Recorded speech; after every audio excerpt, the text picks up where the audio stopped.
യാതൊരു മെസ്സേജൊന്നും കൊടുത്തിട്ടില്ലെങ്കിലും നമ്മളെ daily contact ചെയ്യുന്ന ചില ആൾക്കാരുണ്ട്. എനിക്ക് മനസ്സിലായി, മിക്കവാറും ബെല്ലടയ്ക്കാനും വല്ല ഫോണിൻ്റെ ആൾക്കാരോ ഇവരൊക്കെയാവും വരുന്നതെന്നല്ലേ നിങ്ങൾ പറയാൻ പോകുന്നത്.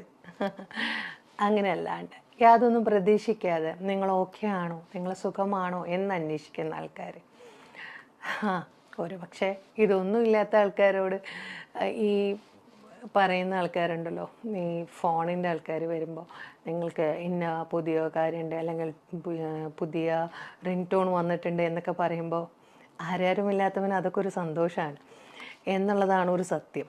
പക്ഷേ ഞാൻ പറയാൻ പോകുന്നൊരു കാര്യം, ഇത്തരത്തിലുള്ള ആൾക്കാരെ നമ്മൾ മൈൻഡ് ചെയ്യാതെ നമ്മളെപ്പോഴും ശ്രദ്ധിക്കുന്ന ഒരു കാര്യം നമ്മുടെ ഇമ്പോർട്ടൻസ് കൊടുക്കുന്ന ആൾക്കാരെ പിന്നാലെ പോവുക എന്നുള്ളതാണല്ലോ.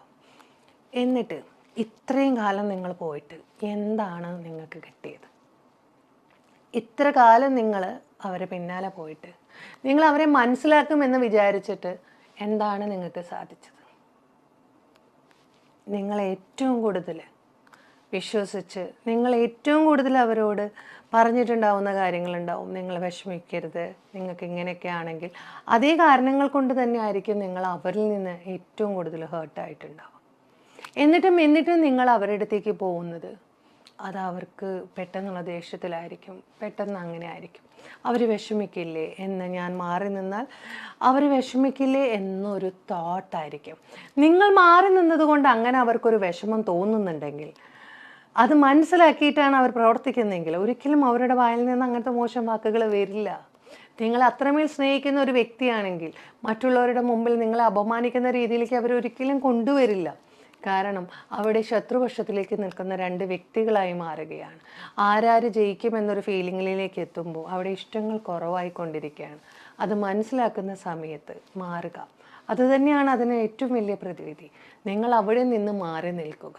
നിങ്ങൾക്ക് അവിടെ വാല്യൂ, റെസ്പെക്റ്റ് ഇല്ലാത്തടത്ത് നിന്ന് മാറി നിന്നിട്ടില്ലെങ്കിൽ പിന്നെ ജീവിതത്തിൽ ഒരിക്കലും നിങ്ങൾക്ക് തലയുയർത്തി നടക്കാനല്ല, നിങ്ങളുടെ ഇമോഷൻസിനെ എപ്പോഴും താഴത്തിട്ട് നടക്കാനേ നിങ്ങൾക്ക് നേരം ഉണ്ടാവുള്ളൂ. ഒരു 5 മിനിറ്റ് ദേഷ്യത്തിൻ്റെ ഉള്ളിൽ നമ്മൾ പറഞ്ഞുണ്ടാക്കുന്ന വാചകങ്ങളുടെ വേദന അത് അനുഭവിച്ചവർക്കേ അറിയുള്ളൂ. അത് അത്രമാത്രം ഉള്ളിലേക്കാണ് പോയിട്ടുണ്ടാവുക. അപ്പോൾ പലപ്പോഴും നമ്മുടെ ദേഷ്യം ഉണ്ടാവുന്നത് വളരെ ചെറിയൊരു കാര്യത്തിനാണെങ്കിലും നമ്മൾ പറഞ്ഞു വെച്ചിട്ടുണ്ടായ വാക്കുകൾ കൊണ്ടുണ്ടാവുന്ന പിന്നീടുണ്ടാവുന്ന പ്രശ്നങ്ങൾ എപ്പോഴും വലുതായിരിക്കും. അതുകൊണ്ട് തന്നെ നമ്മൾ ഒന്ന് ചിന്തിക്കുന്നത് നല്ലതാണ്, നമ്മുടെ ദേഷ്യത്തിന് ഒന്ന് മനസ്സിലാക്കുന്നത് നല്ലതാണ്. ഇനി ഒരു അബദ്ധം സംഭവിച്ചു കഴിഞ്ഞാൽ നമ്മുടെ ദേഷ്യം കൊണ്ട്, വാക്കുകൾ കൊണ്ട്, പലതും കൊണ്ട് വേദനിപ്പിച്ചിട്ടുണ്ടെങ്കിൽ നിങ്ങളെ അത്രമാത്രം മനസ്സിലാക്കുന്ന ഒരു വ്യക്തിയുടെ മുമ്പിൽ കംപ്ലീറ്റ് നല്ല